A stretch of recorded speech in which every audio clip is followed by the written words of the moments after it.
RTL Matin. Ça va beaucoup mieux avec Michel Simès. Bonjour Michel. Bonjour Yves.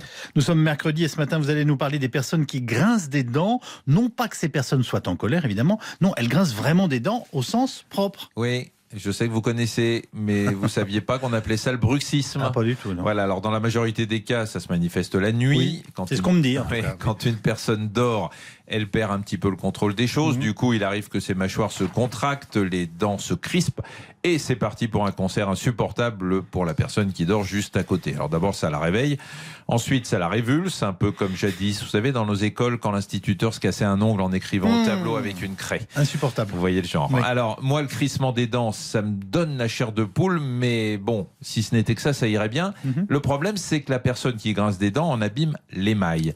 Elle risque même de se fêler, de se luxer, voire de se fracturer une dent. Alors la douleur peut même remonter jusqu'à la tempe, l'œil, l'oreille. Bref, il y a tout ce qu'il faut pour vous mettre la tête à l'envers et vous pourrir la vie des potrons minets. Mais alors c'est abominable ce que vous nous racontez. Qu'est-ce qu'on peut faire et est-ce que le bruxisme, puisque c'est l'intitulé, se soigne? Non, soigner, non. Le traitement n'est pas, comme on dit en médecine, curatif, mais on peut agir. La première des solutions, c'est de se faire fabriquer une gouttière dentaire. En général, c'est un prothésiste qui s'en charge, c'est du sur-mesure bien sûr. Vous mettez la gouttière avant d'aller au lit. Vous pourrez ensuite grincer des dents autant qu'il vous plaira. Elles resteront bien sûr intactes.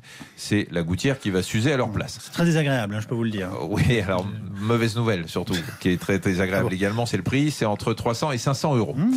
Alors bonne nouvelle, la Sécu en prend quand même une partie en charge, entre un tiers et la moitié. Et certaines mutuelles sont suffisamment généreuses pour régler la différence.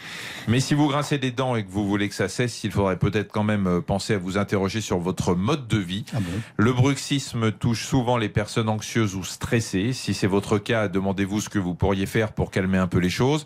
La méditation, la relaxation, les massages, pourquoi pas un petit détour par le cabinet d'un psychologue pourrait vous faire du bien. Je dis pas ça pour vous. Ou un bon coup de jaja, je sais pas, non. Ou un coup de jaja avant de dormir, mais alors là vous allez ronfler en plus du bruxisme.